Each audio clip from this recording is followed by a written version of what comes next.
परम आदरणीय गीता मनीषी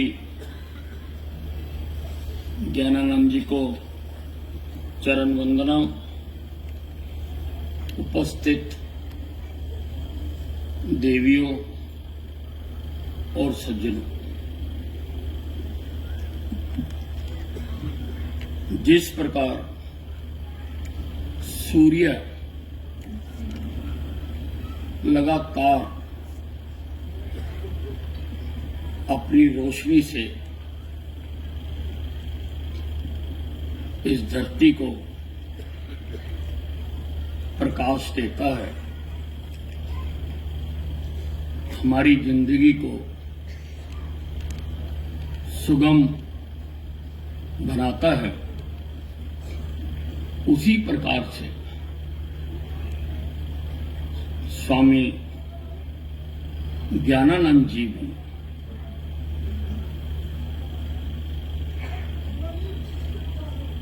लगातार गीता का ज्ञान हमारी बुद्धि और चेतना के प्रकाश के लिए लगातार चारों ओर बिखेर रहे हैं। देश में बल्कि विदेशों में जाकर भी गीता का ज्ञान दिया जा रहा है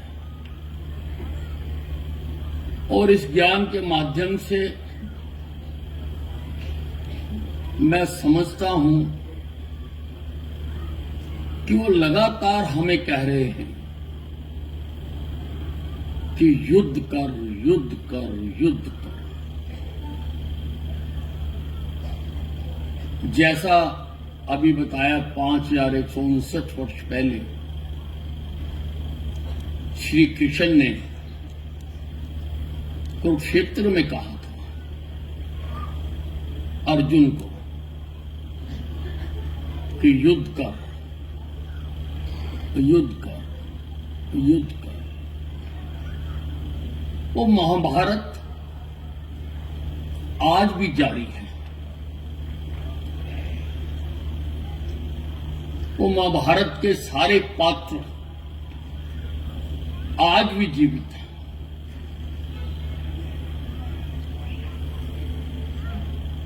आज के कृष्ण आप हैं। ये शरीर आपका रथ है, ये इंद्रियां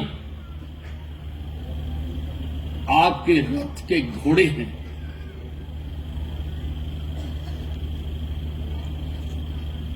और श्री कृष्ण का गीता का ज्ञान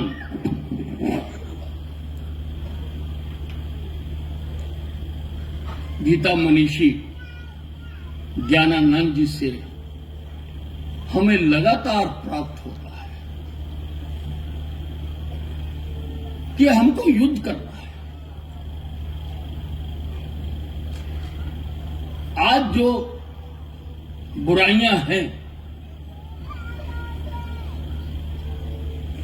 आज भी दुर्योधन है, आज भी शकुनी है। हमारे भीतर जो बुराइयां हैं,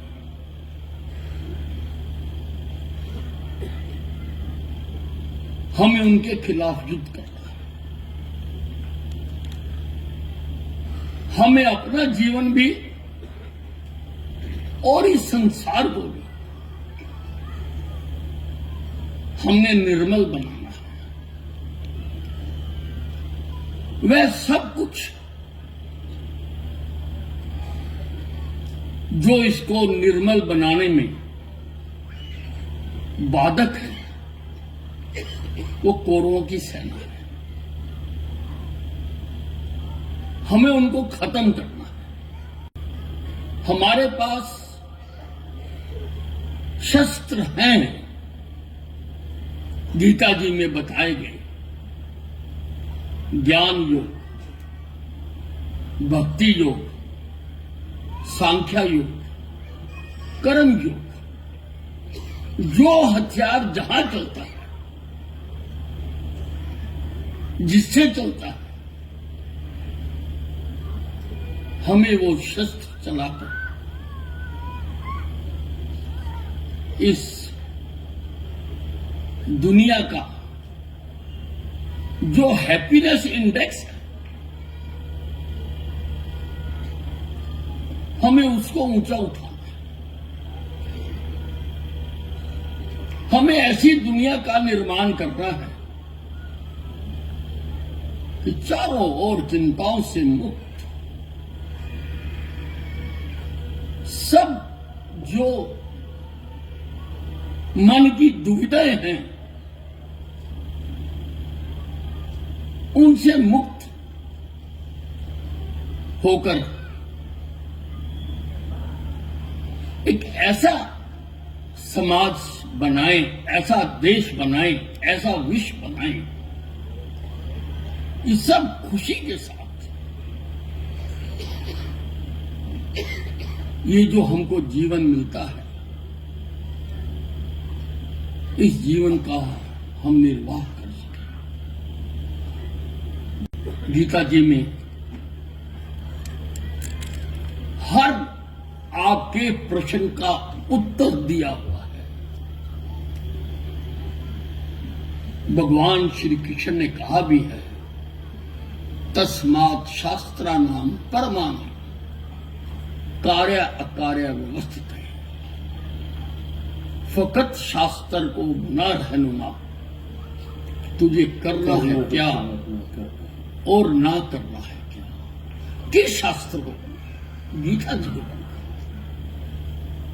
आपके हर जीवन मरण सुख दुख, हर प्रश्न का उत्तर गीता जी में दिया हुआ है। हम बहुत सौभाग्यशाली हैं कि हमें ये ज्ञान,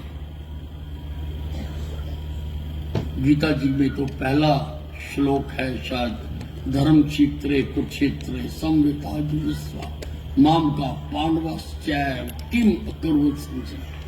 पहला श्लोक कुरुक्षेत्र को धर्म क्षेत्र बताया। वो कुरुक्षेत्र वही कुरुक्षेत्र नहीं है, उसकी सीमाएं पता नहीं कहां तक थी। शायद हम भी कुरुक्षेत्र में थे,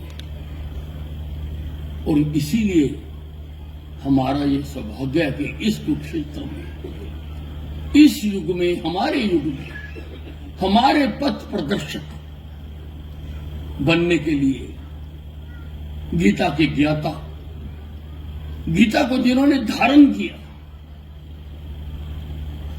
जिन्होंने अपनाया गीता को, वो गीता मनीषी मानव कल्याण के लिए लगातार लगातार लगातार अपनी वाणी से मानव जाति की जागृत करने के लिए अपना यज्ञ जारी रखे हुए हैं। मैं अधिक नहीं बोलना चाहता हूं, क्योंकि अभी ज्ञानानंद जी ने जो अपने विचार दिए, सिद्धांत ये है कि सुनने के बाद उस पर मनन आवश्यक है। कुछ लोग गीता जी को अपने घर के मंदिर में रख देते हैं, रोज धूप बत्ती करते हैं, कभी खोल के नहीं देखते। उससे आपको कोई लाभ होने वाला नहीं। मुझे एक सज्जन मिले, उन्होंने अपनी गले में कंठी डाल रखी, उसके ऊपर गीता बना रखी। कोई लाभ नहीं है। गीता को सराहने के नीचे रखे सो कोई लाभ नहीं है। गीता को तो पढ़ो, जितना पढ़ो। एक राजा ने अपना गुरु बनाना था, उसने कहा जिसको गीता आती होगी मैं उसको बनाऊंगा। दरबार सज गया, कई लोग आए। किसी ने कहा मैंने 50 बार गीता पढ़ी है, किसी ने कहा मैंने 100 बार पढ़ी है, किसी ने कहा मैंने 200 बार पढ़ी है। राजा ने कहा नहीं, फिर आई, फिर आए, फिर किसी ने कहा मैंने 300 बार पढ़ी है, किसी ने कहा 400 बार पढ़ी है, किसी ने कहा मैंने तो 1000 बार पढ़ी है। उसने कहा नहीं। उसने फिर बुलाया, कोई नहीं। राजा ने मंत्री से कहा कि चल के देखें कि जो कह रहा था मैंने 1000 बार पढ़ ली, अब उसका क्या किया। राजा और मंत्री उसकी कुटिया में गए, सन्नाटा। भीतर गए तो साधु गीता सामने रखकर ज्ञान मुद्रा में बैठा और उसकी समाधि लगी। महाराजा ने कहा कि इसने गीता पढ़ ली, जिसने गीता पढ़ ली, जो जानता है कि मैं जानता हूं वो कुछ नहीं जानता, और जो ज्ञान अज्ञान से परे हो जाता है पढ़ के, उसी ने असल में जाना। गीता को एक एक शब्द को, एक एक शब्द को धारण करने की जरूरत। और धर्म का बंधुओं, मैं तो छोटा सा व्यक्ति हूं, मुझे ज्यादा आता नहीं है। धर्म का अर्थ जो मैंने निकाला है, धर्म 3 शब्दों से बना है, धा, आधा, रा और मां। धा से धारण करना, रा से रास्ता, मां से जो मुक्ति दिला दे, मोक्ष दिला दे। किसी को करना, जिस पर आपका विश्वास होता है उसको करना। धन्ना जट ने तो पत्थर को कर लिया था, पर धारण करो। गीता जी को पढ़ो, और जो पढ़ लेगा उसके सारे कौरव भाग जाएंगे, एक भी कौरव जिंदा नहीं रहेगा, एक भी कौरव। आवश्यकता पढ़ने की और धारण करने की है। अगर पढ़ भी लिया और धारण नहीं किया तो भी बेकार है। इसलिए ज्यादा समय नहीं, स्वामी जी ने जो बताया है, जो कहा है और जो कह रहे हैं, लगातार वर्षा हो रही है, अमृत वर्षा हो रही है हमारी इस सारी भूमि के ऊपर, स्वामी जी के द्वारा। उस अमृत का अगर एक बूंद का भी हमने पान कर लिया, हमारी जीवन सफल हो जाएगा। धन्यवाद।